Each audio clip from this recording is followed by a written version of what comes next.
Heat period, मध्यकाल।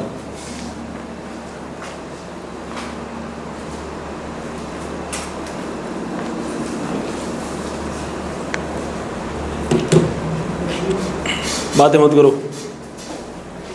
देखो यहाँ पर शब्द लिखा मैंने मध्यकाल। मध्य का मतलब होता है हीट। मध्य का क्या मतलब है? हीट। काल का मतलब समय, टाइम पूरा। ठीक है, तो हीट का जो टाइम है टोटल, मतलब सीधी सीधी अपन बात कहें तो पशु के कुल हीट का जो समय है उसको क्या बोलते हैं? मध्यकाल। क्या बोलते हैं? मतलब ये है कि पशु हीट में आया और कितने टाइम तक हीट में रहेगा, ये जो पूरा टाइम पीरियड है उसको क्या बोलते हैं? मध्यकाल। जैसे गाय है तो वो उसका मध्यकाल कितने टाइम का होता है? 24 घंटे का। कितना टाइम का होता है? 24 घंटे का। गाय अभी अगर हीट में आई है तो अगले 24 घंटे तक हीट में रहेगी। ये उसका गाय का क्या है? मध्यकाल है। क्या है? आ गया समझ में? तो मैं यहाँ पर विभिन्न जानवरों का मध्यकाल लिखूंगा, आपको सबका याद होना चाहिए। ठीक है, और एक चीज़ और, कोई भी जानवर हो उसका सबसे अच्छा जो है समय होता है वो होता है मिड हीट। मिड हीट मतलब जैसे अपन गाय की बात करें तो गाय का कुल मध्यकाल कितने टाइम का है? 24 घंटे का है। मिड का मतलब बीच वाला, मीडियम है ना, बीच में जो होता है। तो मुझे बताओ कि 24 घंटे का बीच वाला हिस्सा कौन सा हो रहा है? 12। तो 12 से लेकर 18 घंटे का जो टाइम पीरियड होता है ये एआई का सबसे अच्छा टाइम माना जाता है। आया गया समझ में? इसीलिए गाय में अपन बोलते हैं AM टू PM। AM का मतलब सुबह हीट में आई है तो PM उसी टाइम शाम को अपन क्या करेंगे? एआई करेंगे। मानो सुबह 10 बजे पशु हीट में आया तो शाम को 10 बजे अगर एआई करते हो तो बहुत अच्छा टाइम है। ठीक है, यदि माना पशु सुबह 7 बजे हीट में आ गया तो शाम को 7 बजे कर दो। ये AM टू PM। आ गया समझ में? मिड हीट का जो टाइम होता है वो एआई का सबसे अच्छा टाइम माना जाता है। ठहरने के चांसेस सबसे ज़्यादा होते हैं उस समय। आ गया समझ में? तो मध्यकाल का मतलब क्या होता है? कुल हीट का समय। कुल हीट का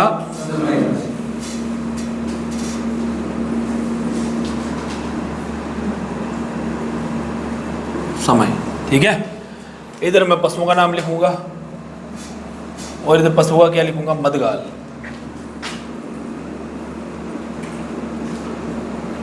सबसे पहले अपन बात करते हैं गाय की, फिर अपन बात करेंगे भैंस, फिर बात करेंगे बकरी, सॉरी भेड़, भेड़, फिर बकरी, फिर सुअरी,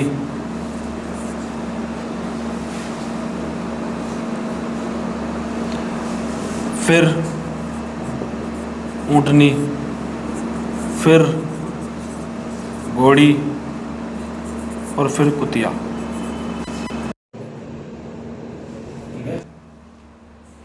गाय की अगर अपन बात करें तो गाय का मध्यकाल होता है 24 घंटे का। कितना घंटे का होता है? 24 घंटा, या अपन कह सकते हैं एक दिन। भैंस की अगर बात करें तो भैंस का जो मध्यकाल होता है ये होता है 24 से लेकर 36 घंटे का। 24 से 36 घंटे का। भेड़ का होता है 36 घंटे का। बकरी का होता है 48 घंटे का। सुअरी का होता है 48 से 60 घंटे का। ऊँटनी का होता है 3 से लेकर 5 दिनों का। घोड़ी का होता है 5 से लेकर 7 दिन। और कुतिया का होता है 7 से लेकर 10 दिन। इसका औसत 6 दिन माना जाता है, इसका औसत 9 दिन माना जाता है। ठीक है, ये है भाई। ठीक है, ये क्या है? पशुओं का मध्यकाल है कि जैसे माना कोई गाय हीट में आती है तो अगले 24 घंटे तक हीट में रहेगी। भैंस अगर हीट में आई तो 24 से लेकर 36 घंटे तक हीट में रहेगी। भेड़ 36 घंटों तक, 1.5 दिन तक। बकरी 48 घंटा मतलब 2 दिन। सुअरी 48 से लेकर 60 घंटा मतलब 2 से लेकर 2.5 दिन तक। ऊँटनी 3 से लेकर 5 दिन तक हीट में रहती है। घोड़ी 5 से लेकर 7 दिन तक हीट में रहती है। और कुतिया 7 से लेकर 10 दिन तक हीट में रहती है।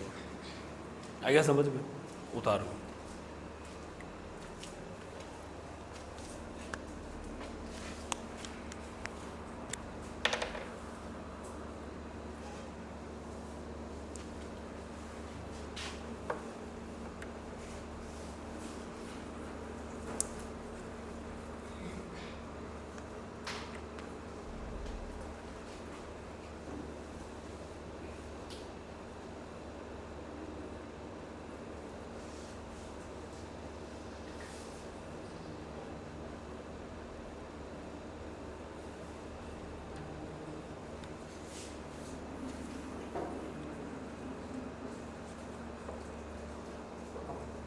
लिख लिया क्या?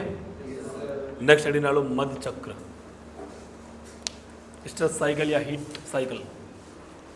मिटा दूं? सबने लिख लिया? लिखो लिखो, फास्ट लिखो थोड़ा।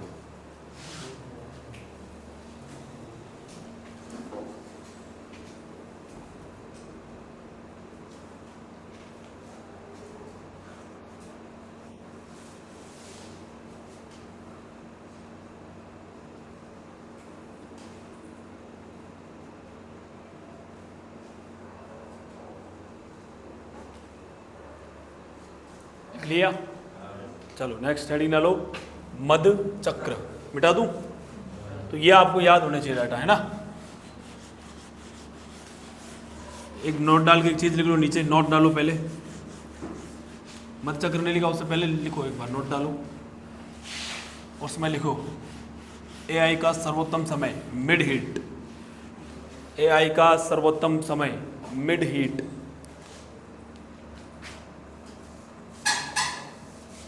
फिर हेडिंग डाला मध चक्र।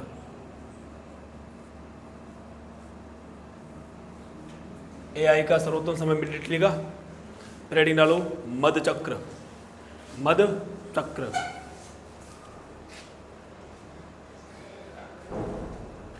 लिखा गया, हेडिंग डाली मध चक्र। इंग्लिश में हम बोल सकते हैं अपनी स्ट्रेस साइकिल, या साधारण भाषा में कह सकते हैं हीट साइकिल। मध चक्र।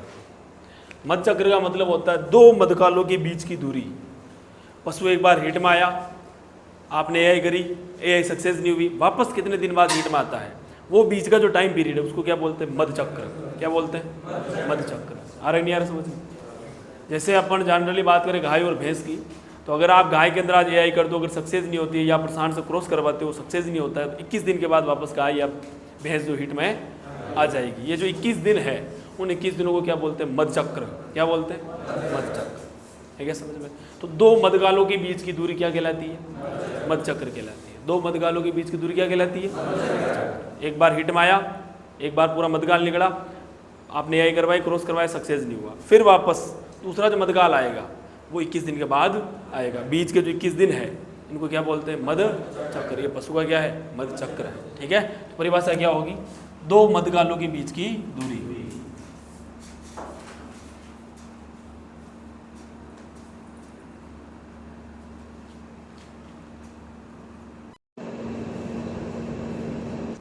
आया नहीं आया समझ में? इधर लिखना पशु का नाम, फिर इधर लिखना मध चक्र। कि कौन से पशु में कितने दिनों का मध चक्र होता है। तो सबसे पहले अपन बात करते हैं भेड़ की। भेड़ में होता है 16 दिन का। कितने दिनों का होता है? 16 दिन। फिर अपन बात करें बकरी की। बकरी में होता है 17 से 19 दिन। 17 से 19 दिन, या 19 से 20 दिन भी आता है, 19 दिन सही माना जाता है। ठीक है, फिर अपन बात करते हैं गाय और भैंस की। गाय और भैंस में कितने दिनों का होता है? 21 दिन का। घोड़ी में भी यही होता है। ठीक है, घोड़ी में और सुगरी में भी यही होता है।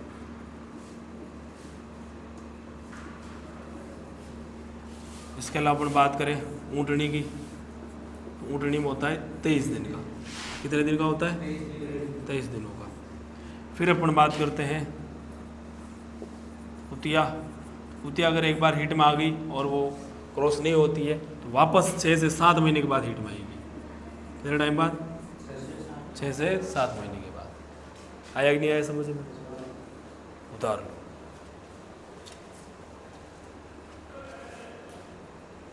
अपना फोकस गाय, भैंस, भेड़ और बकरी, ये याद होना चाहिए, है ना।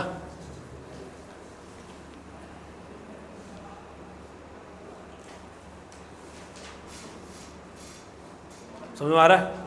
बढ़िया। 6-7 महीना।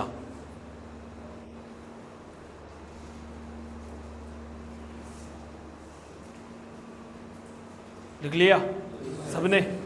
नेक्स्ट हेडिंग डालो। चलो इसके नीचे एक चीज लिख लो, फिर हेडिंग डाल लेना। निकल लो।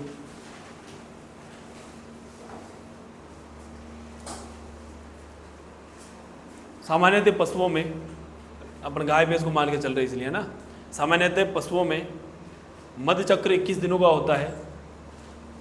सामान्यतः पशुओं में मध चक्र 21 दिनों का होता है।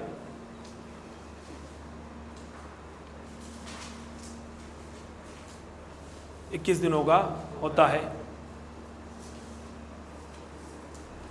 और इस मध चक्र में काम करने वाले निम्नलिखित हार्मोन है।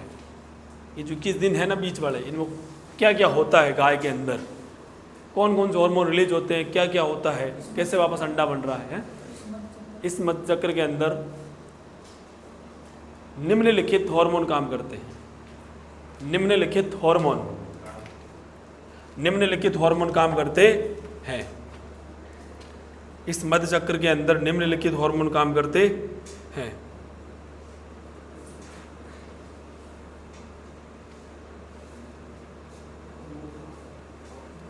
इस और लिख लिया गया, इस मध चक्र के अंदर निम्नलिखित हार्मोन काम करते हैं।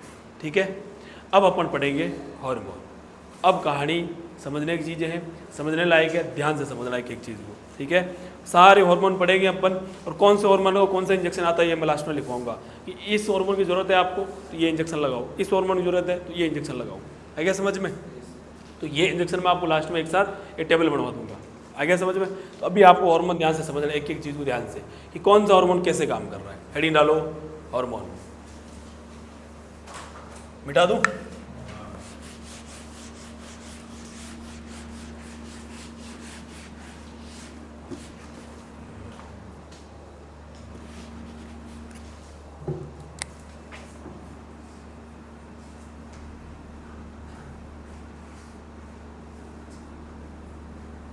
सबसे पहले क्वेश्चन ये है कि भाई, सबसे पहला प्रश्न ये है कि हार्मोन है क्या, है ना। हार्मोन की डेफिनेशन क्या होगी, परिभाषा। तो हार्मोन की परिभाषा ये होगी कि शरीर की अंतःस्रावी ग्रंथियों के द्वारा, कौन सी ग्रंथियों के द्वारा? अंतःस्रावी। शरीर की अंतःस्रावी ग्रंथियों के द्वारा दो प्रकार की ग्रंथियाँ होती है, बाह्यस्रावी और अंतःस्रावी। बाह्यस्रावी जो बाहर, शरीर के बाहर कोई लिक्विड सिक्रेट कर रही है ना, तो उसको बाह्यस्रावी बोलते हैं। और अंतःस्रावी मतलब जो शरीर के अंदर कोई चीज़ सिक्रेट कर रही है, स्रावित कर रही है, उसको क्या बोलते हैं? अंतःस्रावी ग्रंथि। तो हार्मोन बाहर निकलते क्या, शरीर के बाहर निकलते क्या? नहीं निकलते ना, वो अंदर ही रहते हैं, अंदर ही रहेंगे, अंदर ही रिलीज होंगे, अंदर ही काम करेंगे, है ना। तो उनको क्या बोलते हैं अपन? अंतःस्रावी। और अंतःस्रावी ग्रंथियों के द्वारा स्रावित होने वाले पदार्थ, रासायनिक पदार्थ होते हैं ना, अंतःस्रावी पदार्थ बोल सकते हो आप। आ गया समझ में? तो हार्मोन की डेफिनेशन ये होती है कि शरीर की अंतःस्रावी ग्रंथियों के द्वारा स्रावित होने वाले रासायनिक पदार्थ, क्या है? स्रावित होने वाले रासायनिक पदार्थ जो ब्लड के द्वारा टारगेट ऑर्गन तक पहुंचते हैं। किसके द्वारा? किसके द्वारा जा रहे हैं? ब्लड के द्वारा। लेके कौन जा रहा है उनको? ब्लड। कौन लेके जा रहा है हार्मोन को? ब्लड। मतलब ये है कि अगर दिमाग के अंदर कोई हार्मोन रिलीज हुआ है और उस हार्मोन को काम कहाँ करना है? पैर के अंदर, है ना। तो यहाँ से यहाँ जाने के लिए किसकी सहायता लेगा वो? ब्लड की सहायता लेगा। किसकी सहायता लेता है? ब्लड के द्वारा वो वहाँ पहुँचेगा। ठीक है, और हार्मोन जो है केवल मैसेंजर होते, मैसेज होते हैं एक तरीके से। ठीक है, उनका काम केवल मैसेज देने का होता है। मैसेंजर है ये, क्या है? मैसेंजर। मैसेज जो दिमाग से इनको मिलेगा, उस मैसेज को लेकर ऑर्गन को तक ले जाना है, उनको कहना है कि भाई दिमाग ने ये मैसेज पहुँचाया है, ये आपको काम करना है। आ गया समझ में? सीधी सी बात ये है कि भाई मैं जैसे तुम्हें कोई काम बताऊँ, ठीक है, मैं कहूँ कि भाई वो झाड़ू निकाल रहा है अंकल, उसको बोलो कि हॉल की सफाई कर गया, तो तुम केवल मैंने जो मैसेज दिया है उसको अंकल को जाकर कहोगे कि भाई अंकल हॉल की क्या करनी है? सफाई करनी है। तो तुम हार्मोन की तरह काम कर रहे हो। हार्मोन का बस इतना ही काम होता है। हार्मोन खुद जाकर काम नहीं करेगा, वो केवल क्या करता है? मैसेज पहुंचाता है। एक तरीके का मैसेंजर है। क्या है? मैसेंजर। जो भी उसको मैसेज मिलता है उस मैसेज को लेकर ऑर्गन तक जाना है, ऑर्गन से काम करवाना है। आ गया समझ में? ये कहानी है। तो हार्मोन किसकी डेफिनेशन क्या होगी? अंतःस्रावी ग्रंथियों द्वारा स्रावित होने वाले रासायनिक पदार्थ जो ब्लड के द्वारा, खून के द्वारा टारगेट ऑर्गन तक पहुंचते हैं। टारगेट ऑर्गन तक पहुंचते हैं। टारगेट मतलब जहां से पूछना है, जहां उसका टारगेट है। ऑर्गन मतलब, ऑर्गन किसको बोलते हैं? अंग। ये भी नहीं पता? ऑर्गन का मतलब क्या होता है? अंग। टारगेट अंग तक पहुंचते हैं। लेके कौन जा रहा है? ब्लड। कौन लेके जा रहा है? ब्लड। स्रावित कौन सी ग्रंथियों के द्वारा होते हैं? अंतःस्रावी ग्रंथियों के द्वारा। आएगा समझ में? ठीक है, ये डेफिनेशन है। तो लिखो फिर, शरीर की अंतःस्रावी ग्रंथियों के द्वारा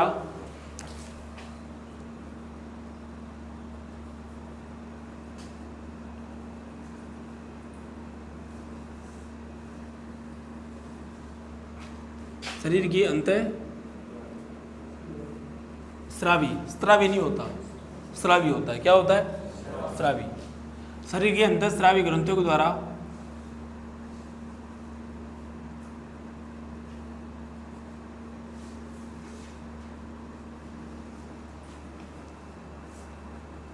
स्रावित होने वाले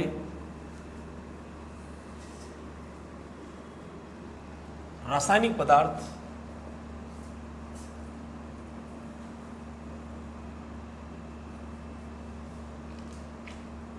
जो ब्लड के द्वारा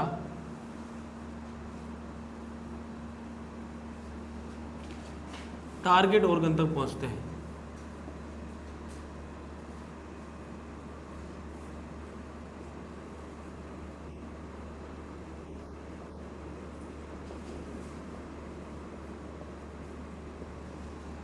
लेके कौन जा रहा है? ब्लड।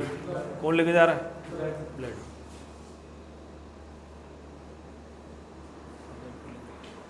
शरीर की अंतःस्रावी ग्रंथियों द्वारा स्रावित होने वाले रासायनिक पदार्थ जो ब्लड के द्वारा टारगेट ऑर्गन तक पहुंचते हैं।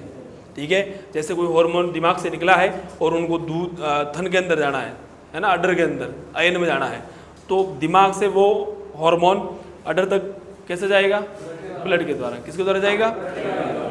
आएगा समझ में? जैसे ऑक्सीटोसिन होता है, ऑक्सीटोसिन निकलता है दिमाग के अंदर से, वहाँ से फिर वो कहाँ जाएगा दूध उतरवाने के लिए? कहाँ जाएगा? अडर के अंदर। ठीक है, तो वहाँ से उसको अडर में लेके कौन गया है? ब्लड। कौन लेके गया? आएगा समझ में? आगे अपन हार्मोन पढ़ेंगे, आपको समझ में आएगा धीरे धीरे। ठीक है, अब मैंने कहा कि ये शरीर की कौन सी ग्रंथियों के द्वारा स्रावित होते हैं? अंतःस्रावी ग्रंथियों के द्वारा। ठीक है, और जो गढ़ है हार्मोन का वो होता है हाइपोथैलेमस। क्या होता है? हाइपोथैलेमस। हमारे दिमाग के अंदर एक ग्रंथि होती है जिसका नाम क्या है? हाइपोथैलेमस। हाइपोथैलेमस ज़्यादातर हार्मोन वही रिलीज करता है।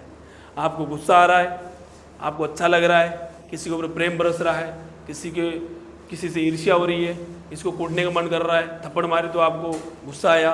ठीक है, और किसी को के ऊपर प्यार उमड़ रहा आपका कि ये यार इससे अच्छा दोस्त है ही नहीं मेरा। ठीक है, सब खेल किसका है? हाइपोथैलेमस का। आपको भूत दिख रहा है, हाइपोथैलेमस है ना। सब चीज़ के पीछे आपका ब्लड प्रेशर भी नियंत्रित कौन करता है? हाइपोथैलेमस। आएगा समझ में? आपको किसी पे अचानक गुस्सा आ जाता है ना, जैसे मैं हमारा थप्पड़ मारूँ तो गुस्सा आ गया कि मास्टर बाहर निकल, तो वो गुस्सा किसकी वजह से आया है? हाइपोथैलेमस की वजह से। अगर हाइपोथैलेमस नहीं है तो मैं मार डालूँ तो गुस्सा नहीं आएगा। अगर हाइपोथैलेमस छोटी सी ग्रंथि होती है उसको अपने दिमाग से निकाल दे तो अपन रोबोट है। क्या है? मोक्ष मिल जाएगा। क्या मिल जाएगा? मोक्ष। जितने भी संत महात्मा तपस्या में लीन है ना, वो इसी को कंट्रोल करने में लगे हैं कि ये कंट्रोल करे बस। और इसको एक्टिव होने में 7 सेकंड लगते हैं। कितने सेकंड? 7 सेकंड। अगर इसको आपने भाव नहीं दिया तो फिर एक्टिव नहीं होगा, आपके ऊपर कोई साइड इफेक्ट पड़ेगा। जैसे सीधी सीधी बात समझो कि जैसे माना तुमको मैंने चुंगी पर भेजा है ना कि बस स्टूडेंट आए लेके आ जाओ, रास्ते में तुम जा रहे थे, वो सुंदर कन्या दिख जाए तुमको, अगर उस सुंदर कन्या को तुम 7 सेकंड लगातार देखते हो तो ये एक्टिव हो जाएगा। और ये एक बार एक्टिव हो गया फिर शादी भी करवा सकता है उससे आपकी। फिर तुम पीछे पड़े रहोगे उसके कि तू नहीं होगी तो मर जाऊंगा मैं, है ना। तो ये भाव किसके मन में आ रहा है? आपके मन में नहीं आ रहा है, हाइपोथैलेमस। उसको अच्छा लग रहा है। इसीलिए हमारे सर कहते थे कि एक को 7 सेकंड मत देखो, 3 को 2-2 सेकंड देख लो। तो इससे फ़ायदा यह है कि आपको नयन सुख भी मिल जाएगा और आपकी ज़िंदगी बर्बाद नहीं होगी। है क्या समझ में? तो सब कुछ के पीछे रीज़न क्या है? हाइपोथैलेमस। सब इसी की माया है क्या समझ में? जितने संत तपस्या कर रहे हैं ना युगों से, बस क्रोध नहीं आना चाहिए, है ना। तो इसी को कंट्रोल करने में लगे हैं कि ये बस आप रिलैक्स हो जाए। बार बार इस पर प्रेशर डाल के इसको उस कंडीशन में लाया जा रहा है कि ये क्या हो जाए एकदम रिलैक्स। इसके ऊपर कोई इफेक्ट पड़ना ही नहीं चाहिए। इसको महसूस मत होने दो कुछ। अगर आपने गुस्से को 7 सेकंड तक कंट्रोल कर लिया तो फिर आपको शायद गुस्सा नहीं आएगा। एक बार तो आपको गुस्सा शांत हो जाएगा। है क्या समझ में? 7 सेकंड अगर गुस्से को आपने कंट्रोल नहीं किया, तुरंत आपने हो गया, और जब एक बार ये एक्टिव हो गया फिर आप शायद वहाँ लड़ाई होगी। ठीक है क्या समझ में? ये कहानी। तो नाम क्या बताया मैंने? हाइपोथैलेमस। आपको अगर भूत दिख रहा है तो भी रीज़न कौन है? हाइपोथैलेमस। ठीक है, इसके बारे में थोड़ी कहानी बता देता हूँ कि जैसे मानो कि आपको कई बार भूत दिखता होगा। देखा है किसी ने भूत? नहीं देखा है? भूत देखा है क्या? बता कहाँ देखा है भूत? नहीं देखा भूत है? महसूस किया है ना? तो कैसे महसूस किया ये तो पूछ रहा हूँ। देख खड़ा हो, बता पूरा। और कोई भाई खड़ा हो, खड़ा हो। कैसे महसूस किया तूने? क्या देखा? बातें मत करो रे। क्या देखा? आता है पर तूने कहाँ देखा? तूने कैसे महसूस किया? वो कहानी बता मुझे। रात को कहाँ जा रहा था तू? अरे सुनो रे, मार खा जाओगे। हैं? ऐसे बैठे थे नॉर्मल? अच्छा, बातें जीत। अच्छा, हवा तो यार ऐसे बिगाड़ महसूस हुआ? मैं देखा नहीं, तूने दांत मुंह ऐसा कुछ देखा?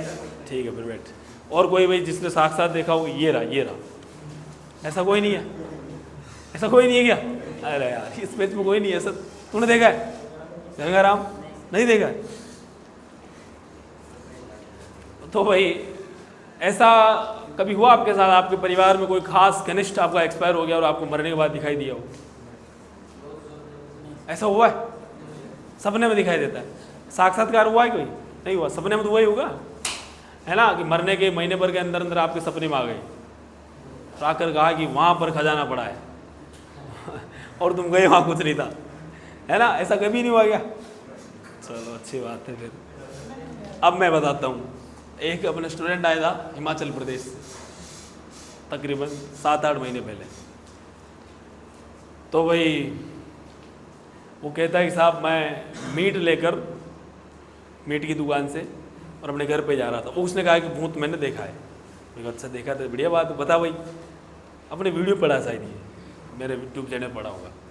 तो वो कहता है कि साहब मैं मीट लेके जा रहा था अपने घर पे, और रास्ते में मीट की दुकान और हमारे घर के बीच में शमशान घाट पड़ता है। क्या पड़ता है? शमशान घाट।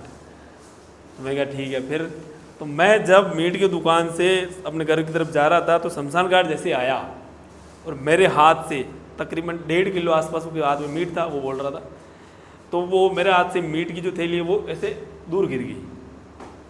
और फिर मुझे लगा कि मेरे पीछे कोई खड़ा है। फिर मैं भागा वहाँ से अपने घर पे। फिर मैं बोला फिर क्या हुआ? फिर मैं घर पे गया। फिर मैंने क्या घर वालों को कुछ बताया?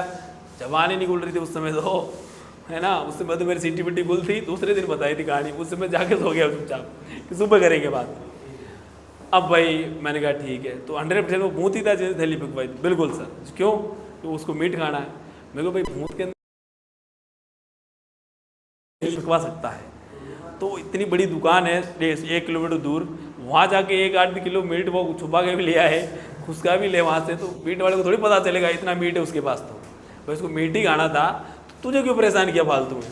बेचारे लड़के को डरा दिया, है ना? फिर उसको क्यों परेशान किया? अगर भूत को मीट ही चाहिए था तो मीट की दुकान पास में ही 1 किलोमीटर, वहाँ से लिया। वहाँ से लाने में क्या दिक्कत है? अगर भूत अगर थैली को पिघवा सकता है तो एक काम वही तो करना है, ऐसे करना था बस, इशारा केवल। मीट उड़ के आ जाता उसके पास, शमशान घाट में आ जाता सीधा, ऐसे ही उड़ गए आसमान में। पॉसिबल है कि नहीं है? अगर वो पॉसिबल है, थैली फिक्स सकती है, तो वो भी तो पॉसिबल है कि नहीं है? इसलिए भूत नाम की कोई चीज़ होती आएगा समझ में। भूतों से डरने की आवश्यकता नहीं है। भूत कहा जाता है कि अपने शरीर में एक आत्मा होती है और जब मरते हैं तो आत्मा भूत मर जाती है। ज़्यादातर यही होता है, कर्म अच्छे नहीं हो तो भूत मर जाते हैं। ये कहते हैं लोग। अगर भूत अगर आत्मा है तो तुम्हारे पास तो भूत से ज़्यादा शक्ति है। फिर तुम्हारे पास शरीर भी है और अंदर आत्मा भी है। भूत के पास तो केवल क्या है? आत्मा ही है, शरीर तो ही नहीं। क्या कर लेगा तुम्हारा? जो कहते हैं जो चीज़ का नाम है ना वो चीज़ होती है। क्या होती है? जिस चीज़ का नाम है ना सृष्टि में वो चीज़ होती है। नहीं होती है। नाम तो कहने का मतलब डायनासोर कोई और तुम उल्टी चीज़ बता दो, है ना, और तुम कह दो होए, थोड़ी मान जाएंगे है ना? अब मुसलमान कोई है यहाँ पे? कोई नहीं है। अल्लाह है क्या? किसने देखा है? नाम तो है लेकिन अल्लाह देखा किसने? ये बताओ मुझे तो। हाँ भाई, नाम है तो चीज़ होनी चाहिए ना, तू कह रहा है तो उस हिसाब से तो भाई अल्लाह अल्लाह करते वो अल्लाह के कोई ना तो का स्ट्रक्चर है कि अपन कन्फर्म कहते हैं कि यह आदमी अल्लाह था। भगवान राम धरती पर अवतार लिया उन्होंने, साक्षात अपन को दिखाया जाता है कैसे थे वो, है ना, ऐसे ऐसे उनका वर्णन है। आप रामचरितमानस पढ़ो, है ना, रामायण पढ़ो, वाल्मीकि रामायण, उसमें भी साफ साफ वर्णन है कि भगवान राम इतने सुंदर थे, ऐसी आंखें थी, ऐसे कान थे, ऐसे उनके बाल थे, है ना, पूरा वर्णन है, हनुमान जी का पूरा वर्णन है। तो हम यही पूछ रहे अल्लाह का वर्णन बताओ फिर, इसका मतलब बहुत है तो अल्लाह भी है। हाँ, फोटो ही नहीं है लियो, है ना, अपने पास पूरा बायोडाटा सब है अपने पास तो, ठीक है ना। तो ये जरूरी नहीं है कि जो चीज़ चल रही है वो जो वास्तव में हो। मैं ये कहता हूँ भगवान थे, राक्षस थे, राक्षस सशरीर थे, शरीर भी था उनका, बड़े बड़े नखन थे, बड़ा शरीर था, है ना, जैसे जंगली जानवर होता नहीं होता, इस तरह से भयंकर थे दिखावे में, दिखने में, आ गया समझ में। तो राक्षस थे, भगवान थे, है ना, भगवान है और राक्षस है तो नहीं राक्षस, लेकिन तो एक टाइम पर थे, आ गया समझ में। तो लेकिन भूत नहीं है, भूत नाम की कोई चीज़ नहीं है। एक कहानी और सुना दूँ, यहाँ अपने कॉलेज में ये हॉल की तरफ से पहले बच्चे साल 1.5 साल, जब मैं ही नहीं आया था उससे पहले 3 साल तकरीबन हो गए उसको बात को, है ना, उससे पहले की बात है। तो पहले यहाँ सर पढ़ाते थे जगमीत जी जब मैं तुम्हें बीमारियाँ पढ़ा रहा हूँ, पहले वो पढ़ाते थे। तो बच्चे बोले कि साहब हॉल की तरफ से रात को है ना पायल की आवाज़ आती है। किसकी आवाज़ आती है? डॉक्टर ने पायल पहन रखे हैं और वो चलती है, जब छम छम छम छम आवाज़ आती है। मुझे समझना डाकड़ों को पायल दे कौन रहा है साला, यहाँ सोना और चांदी इतनी महंगी पड़ी है, डाकड़ों कौन दे रहा पायल है, वो भी चांदी की पहनती होगी, कम से कम चांदी की तो होंगे ही। हाँ, तो पायल की आवाज़ आती है, तो ठीक है, सर ने बोला ठीक है देखेंगे। तो सर और अखिलेश जी और वो जगमीत जी हॉल में जाके सो गए, आज देखते हैं कहाँ से आवाज़ आती है। तो तकरीबन 2:30-3 बजे के आसपास सेम आवाज़ आई। हाँ सुनो सरी, पूरी कहानी सुनो। अखिलेश जी बोलो कि यार वास्तव में कुछ तो है साला, लट लेके सोए थे वो। तो फिर वो देखते जिस साइड से आवाज़ आ रही उस साइड में चले दोनों धीरे धीरे कि आग इधर से रही है। तो वो सुनते सुनते सुनते सुनते यहाँ नीचे उतरते हैं। यहाँ बाहर देखना ट्यूबलाइट लगी है, यहाँ इसके कमरे के बाहर, अभी तो हटा दी, पहले ट्यूबलाइट लग रही थी चारों तरफ, लाइट लेटू बाद में लगी, सब जगह ट्यूबलाइट थी। तो वहाँ उस पर चल रहे कबूतर। तो कबूतर जब लाइट के उस ट्यूबलाइट पे चलते हैं तो नखन जो है ना कांच के टकराते हैं, छन छन की आवाज़ आती है। तो बोले ये रही उड़ाई, कबूतर को भगाया, आवाज़ आना बंद। आ गया समझ में। तो वहम होते हैं, क्या होते हैं? केवल वहम, कोई भूत भूत कुछ नहीं होता। अगर मैं कहता हूँ भूत है तो भूत को बुलाओ, भूत को कोई भाई तू एक काम कर, मैं ये भी कह रहा हूँ साफ साफ, शरीर में कोई देवता नहीं आता है। भगवान जैसे अपने मान लो तेजाजी महाराज है, गाँव में आते शरीर में लोगों के अंदर, अरे भाई तेजाजी महाराज के पास यही काम है, तुम्हारे शरीर में आएंगे वो, शकल देखिए खुद की, नहाया नहीं 4 दिन से तुम, और तुम्हारे शरीर में आएंगे, बुद्धि तुम्हारे अंदर है नहीं, और तेजाजी महाराज आएंगे, पता भी है कौन है वो महापुरुष है अपने, और वो तुम्हारे शरीर में आएंगे। उन्होंने जो कर्म किए ना वो कर्म करने हैं अपनों को, उन्हीं की तरह। तो तुम मानते हो कि आप वास्तव में तेजाजी महाराज को मानते हो। उन्होंने जो पथ बताया है कि इस पर चलना है, उस पर तुमसे चला नहीं जा रहा, और तुम तेजाजी महाराज का शरीर मानते और बताते हो रहे कि ये दो भूत तेरे अंदर घुसा हुआ है। तो ऐसा ही उनको करना होता तो वो इतना संघर्ष भरा जीवन उनका नहीं होता, है ना। एक साहब को उन्होंने वचन दिया और वचन को निभा गए। तुम अपने दोस्त को वचन दे के मुकर जाते हो, हट हैं। लुगाई को जब शादी होती है 7 फेरे होते हैं, वचन देते हो 7-8 वचन, कितने देते हैं? 7 वचन। हाँ, वो वचन देने के बाद भी तुम जो है लोंडियाबाजी करते घूम रहे हो, और तुम कह रहे हो तुम्हारे अंदर तेजाजी महाराज आते हैं। तो वो जो सिखा रहे हैं कि वचनबद्ध हो बनो।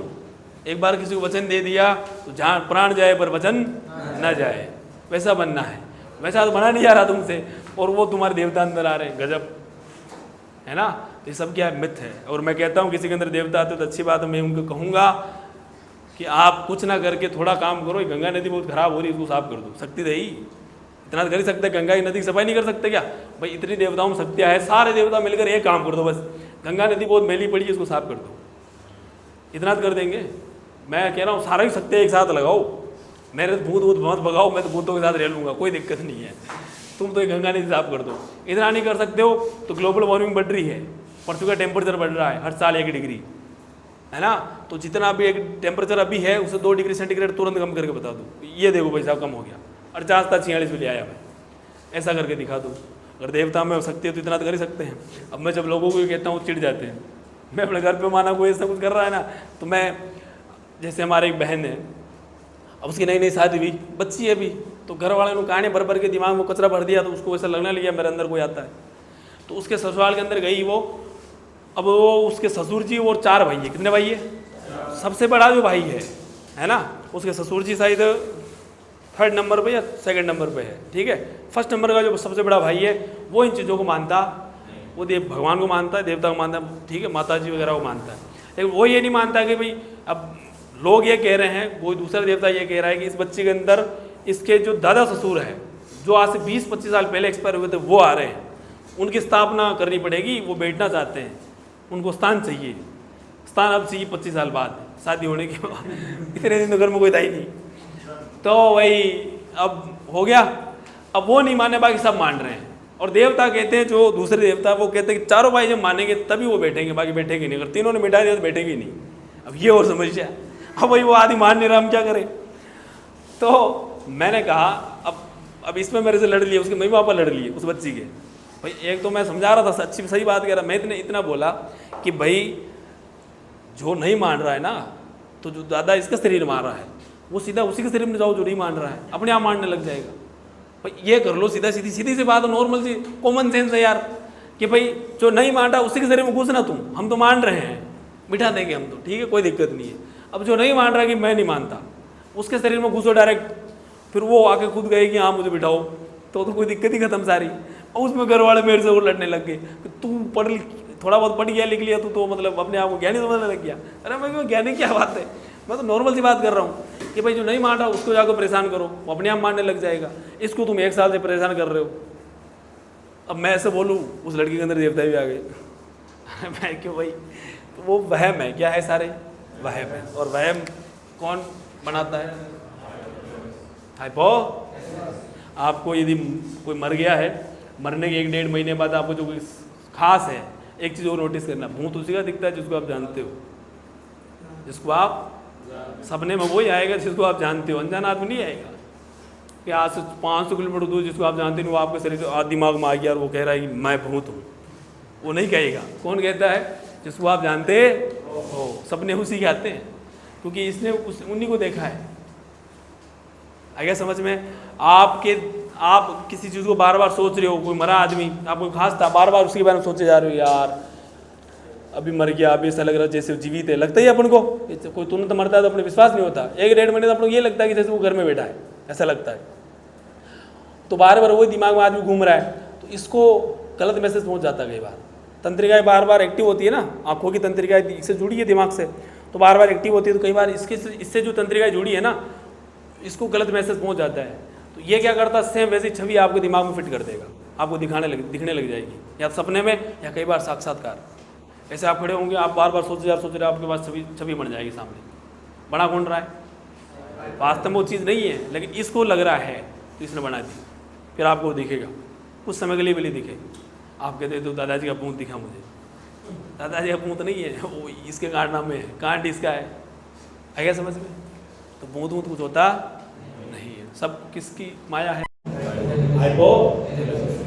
आज से बूंद दिखना बंद, ठीक है? ऐसा नहीं हो सकता। तुम्हारे अंदर ऐसा होना चाहिए अब, ठीक है? और तुम यार समझ रहे हो बात को कि भाई देवता कोई शरीर में आ रहा है कि नहीं आ रहा है, वो भाई पृथ्वी इतनी नरक में धस रही है, उनका कुछ करते हो तुम। जो बेईमानी भ्रष्टाचारी कर रहे हैं लोग, उनका तुम ट्रीटमेंट करो यार। हम भोले भाले गरीब लोग, हमें क्यों परेशान करते हो? और एक चीज़ नोटिस और कर लो, मरने के बाद अगर कोई मर रहा है इंसान, मरने के बाद अगर उसके शरीर किसी उसके परिवार में किसी के शरीर में आ रहा है, तो वो केवल गरीबों के घर में आता है, ऐसा अमीरों के घर में नहीं आएगा। आप मुझे कोई अमीर लोग बता दो, एलन मस्क के भी तो पिताजी रहे होंगे, बाप रहा होगा, दादा रहा होगा, तभी तो पैदा हुआ, है ना? एलन मस्क के दादाजी तो एलन मस्क में नहीं आ रहे कि भाई मुझे बैठना यार, मेरे स्थापना करवा तुम। मेरी आत्मा भटक रही है, बोला कभी नहीं बोला। अपने अंबानी साहब है जो है ना, मुकेश अंबानी, उसके वो जो पिताजी थे धीरूभाई अंबानी, वो तो नहीं आते कि यार मुझे बैठना है, बेटा मुझे स्थापना कर मेरी। होता है कैसा? नहीं होता। आएगा समझ में? भगवान देवता सब हमें सिखाने के लिए बनाए गए हैं, बनाए नहीं गए। उन्होंने जन्म लिया है, उन्होंने जीवन में संघर्ष किया है, वो संघर्ष हमें करना है, इसलिए आए वो। भगवान राम अगर भगवान विष्णु का अवतार है तो उनमें इतनी शक्ति नहीं है कि रावण के जैसे करोड़ों को निपटा दे चुटकी में, है ना। लेकिन उस महाशक्ति ने धरती पर अवतार लिया नर रूप में, और सिखाने के लिए लिया है कि तुम खुद एक मनुष्य होकर भी बड़ी से बड़ी शक्ति से लड़ सकते हो, अगर तुम सत्य से रह रहे हो तो, अगर तुम सत्य तुम्हारे साथ है तो, अगर तुम वास्तव में मेहनती हो तो। आएगा समझ में?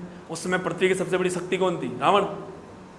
उस रावण से एक सामान्य नर रूप में भगवान ने जन्म लिया और सामान्य नर रूप में रहकर उसको मारा, है ना। और सिद्धियां उन्होंने प्राप्त की, ज्ञान उन्होंने भी धरती पर लेकर प्राप्त किया, जबकि उनको इतनी लंबी कहानी करने की आवश्यकता नहीं है, सिखाने के लिए कि एक नॉर्मल मनुष्य भी बड़ी से बड़ी शक्ति से लड़ सकता है, केवल सत्य और धर्म साथ में होना चाहिए। आगे समझ में? और धर्म से प्यारी चीज़ कुछ नहीं होती। धर्म को गंदा कर रखा अपन ने, बाकी धर्म अलग है।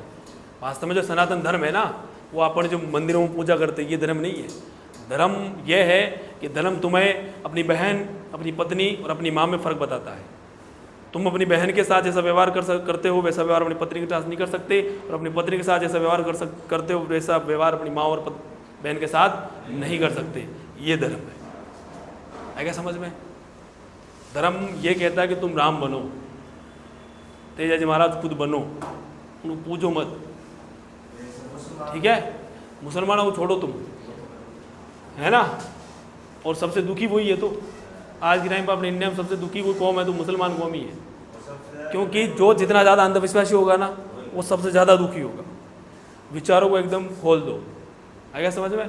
विचारों को खोलो और विचारों को खोल कर जियो। हमें ये करना है कि हमारे क्या करने से धरती को फायदा हो रहा है, बस। आगे समझ में? तुम यदि दूर 600 किलोमीटर दूर जाकर यात्रा करने के लिए गाड़ी लेके गए हो, तुम्हें जाने की आवश्यकता नहीं थी वहाँ पे, है ना। फालतू में इतना तेल जलाने की आवश्यकता नहीं थी, फ्यूल जलाया तुमने, पॉल्यूशन हुआ। मिलने किसे गए हो, कोई स्थापना कर रखी है, किसी ने पंडित ने बोल दिया वहाँ जाके दोगे तो ठीक हो जाओगे, इस चक्कर में तुम चले गए। अब वो कंजप्शन जो हुआ बीच में 600 किलोमीटर गाड़ी का फ्यूल जला है, वो कंजप्शन किसका लग रहा है? देश का। पैसा तुम्हें तो पैसा ही दिख रहा है कि मेरा पैसा ले गया जेब से, पैसा तो कमा लेंगे, लेकिन वो जो कंजप्शन हुआ है ना, उस कंजप्शन को जो फ्यूल बनाने में जो खर्चा हुआ है वो तो देश का हुआ है। और देश का अगर वो खर्चा हो रहा है और वो कंजप्शन जो हो रहा है, उससे नुकसान किसको हो रहा है? धरती को हुआ ना। तुम्हारे छोटे से फायदे से तुम धरती को इतना बड़ा नुकसान कर बैठे। ये चीज़ें सोचो, आएगा समझ में? तो प्रैक्टिकली सोचो, ये अंधविश्वास तो बाहर निकलो, और ढंग के डॉक्टर बनना तो ये प्रैक्टिकली सोचना पड़ेगा, ठीक है। भभूति नहीं डलवानी है, ट्रीटमेंट ही होगा फील्ड में। हनुमान जी महाराज को ये लोग बोलते हैं कि मेरी शादी नहीं हो रही, अरे खुद ही कुमार है, वो माल ब्रह्मचारी है, वो शादी करवाएंगे तुम्हारी गधो, उनको फंसा देते हो। हनुमान जी महाराज को तुम बोलते हो कि मेरा धंधा नहीं चल रहा, तो वो धंधा चलवाए तुम्हारा। हनुमान जी महाराज, हनुमान जी किस चीज़ के प्रतीक है ये पता ही नहीं तुमको। इतनी छोटी चीज़ के लिए उनको तो उधर बुला रहे हो तुम, है ना। आगे समझ में? तो ये चीज़ें आज से बंद। चलो अब अपन जो हार्मोन पढ़ेंगे ना, इससे रिलीज होने वाले अपने जो गायनोकोलॉजी से जो संबंधित है, मादा जनन तंत्र से, वही पढ़ेंगे, है ना। और क्रोध वाले वो नहीं पढ़ाऊंगा मैं यहाँ पर, ठीक है। वो तो मैं बता रहा हूँ, रिलीज यहीं से होते हैं, ठीक है। तो यहाँ से अपन तकरीबन 3 हार्मोन पढ़ेंगे। कितने? 3-4 हार्मोन पढ़ेंगे जो अपने काम के हैं, ठीक है। पहला हार्मोन शुरुआत करते हैं आज से, GnRH, ठीक है। फिर एक हार्मोन और रिलीज और होता है PRH, कौन सा? और एक और होता है ऑक्सीटोसिन, ऑक्सीटोसिन नहीं, टोसिन, ठीक है। अब ये हाइपोथैलेमस किसके अंदर होता है? दिमाग के अंदर। किस में होता है? ये मान लो क्या बनाया मैंने? हाइपोथैलेमस बनाया। क्या बनाया है? हाइपोथैलेमस, ठीक है। इस हाइपोथैलेमस से हार्मोन निकलते हैं, और ये हार्मोन नीचे एक ग्रंथि और होती है हाइपोथैलेमस के जस्ट नीचे, जिसका नाम है पीयूष ग्रंथि। क्या नाम है? पीयूष ग्रंथि। लिखना नहीं है कुछ भी, कुछ नहीं लिखना। कहाँ लिख रहा भाई? सुन लो, कौन सी ग्रंथि है? पीयूष ग्रंथि। इस पीयूष ग्रंथि के 2 भाग होते हैं। कितने भाग होते हैं? 2 भाग, ठीक है। इसको 2 भागों में बांट रहा हूँ। यह अगला वाला हिस्सा, ये पीछे वाला हिस्सा, ठीक है। तो इसको बोलते हैं अग्र पीयूष ग्रंथि, इसको क्या बोलते हैं? पश्च पीयूष ग्रंथि। ठीक है, ये जो GnRH हार्मोन होता है ये इस हाइपोथैलेमस से तो रिलीज होता है, यहाँ बनता है और यहाँ से क्या होता है, रिलीज। GnRH की फुल फॉर्म होती है गोनेडोट्रोपिन, ध्यान से सुनना एक एक चीज को, releasing hormone, gonadotropin releasing hormone. क्या लिखा मैंने, गोनेडोट्रोपिन रिलीजिंग हार्मोन। ऐसा हार्मोन जो आगे चलकर गोनेडोट्रोपिन हार्मोन रिलीज करवाएगा। कौन सा हार्मोन, गोनेडोट्रोपिन हार्मोन। ठीक है, आ गया समझ में। तो ये जो GnRH है यहाँ से आता है कहाँ पर, पीयूष ग्रंथि के अंदर, यहाँ आएगा और यहाँ आने के बाद यहाँ से दो हार्मोन रिलीज करवाता है। कितने हार्मोन, कितने हार्मोन रिलीज करवाता है, दो। एक तो रिलीज करवाता है FSH, कौन सा, एक रिलीज करवाता है LH, कौन सा, FSH और LH रिलीज कहाँ से हो रहे हैं, पीयूष ग्रंथि से। पीयूष ग्रंथि से कहाँ से रिलीज हो रहे हैं, करवा कौन रहा है, GnRH। GnRH हार्मोन रिलीज करवा रहा है, रिलीज कर कौन रहा है, पीयूष ग्रंथि।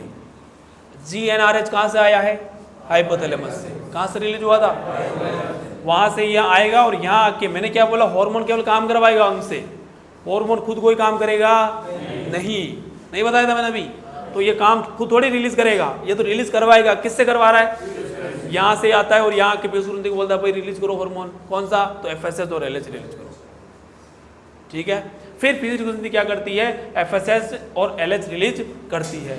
FSH और LH को ही बोलते हैं गोनेडोट्रोपिन हार्मोन। क्या बोलते हैं, गोनेडोट्रोपिन हार्मोन। मैंने क्या बोला है, GnRH की फुल फॉर्म क्या है, gonadotropin releasing hormone. Gonadotropin hormone को रिलीज करने वाला हार्मोन। तो गोनेडोट्रोपिन हार्मोन कौन से, एक तो FSH और एक LH। कोई दिक्कत, तो गोनेडोट्रोपिन हार्मोन कौन सा हो गया, एक तो FSH और एक LH, ये दोनों क्या है, गोनेडोट्रोपिन हार्मोन है। अब इनका नाम गोनेडोट्रोपिन हार्मोन क्यों पड़ा, क्योंकि ये दोनों हार्मोन गोनाड के अंदर जाकर काम करते हैं। किस में जाके काम करते हैं, गोनाड। नर के अंदर गोनाड कहा जाता है, वर्सन टेस्टिस को, ये वहाँ जाके काम करेंगे।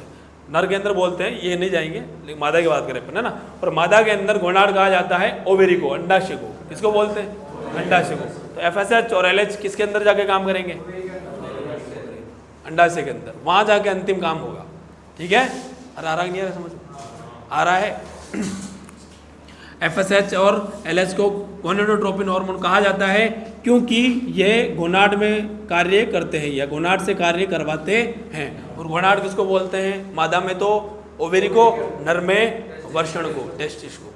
आ रहा नहीं आ रहा, तो अपन केवल यहाँ पर मादा की बात कर रहे हैं, तो ओवरी याद रखो। ओवरी को क्या बोलते हैं, गोनाड। क्या बोलते हैं, गोनाड। ठीक है, क्योंकि यह गोनाड, गोनाड मतलब ओवेरी है ना, और नर में किसको बोलते हैं, वर्षण को। गोनाड में कार्य करते हैं या गोनाड से कार्य करवाते हैं, भी ये ज़्यादा सही रहेगा।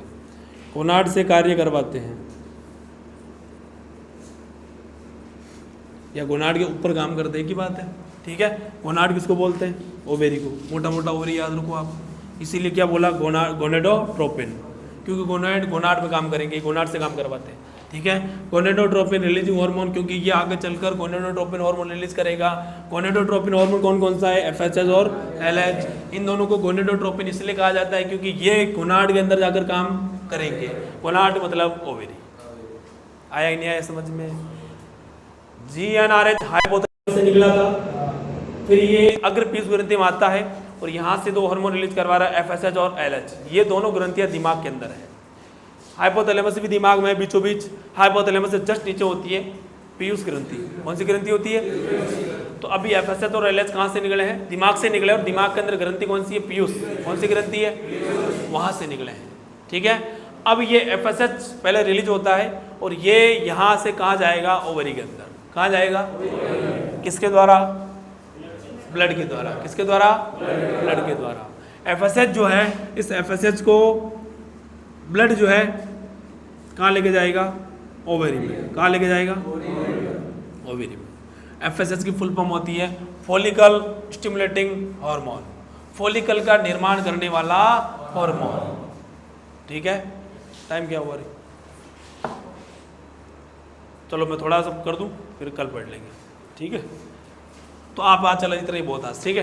एफएसएच और एलएच रिलीज हुआ, कल एफएसएच को मैं डिटेल से पढ़ाऊंगा, क्योंकि अभी गाड़ी अभी बीच में छोड़ भी नहीं सकता इसको, स्टोर दोगी तो फिर पूरा पढ़ाना पड़ेगा और इतना टाइम अभी नहीं है। आज इतना मैंने पढ़ाया है, मध्यकाल, मध्यचक्र और ये छोटी सी जो कहानी बताई है ये आपको याद होनी चाहिए कि भाई ये हार्मोन की डेफिनेशन होती है, हार्मोन से जीएनआरएच रिलीज होता है हाइपोथैलेमस से, और ये जीएनआरएच हार्मोन पीयूष ग्रंथि से एफएसएच और एलएच रिलीज करवाता है। अब ये एफएसएच ब्लड के द्वारा कहाँ पहुंच गया? ओवेरी में, और ओवेरी के अंदर कल पढ़ेंगे अपन के क्या काम करता है, आगे क्या क्या कहानी है पूरी, ठीक है?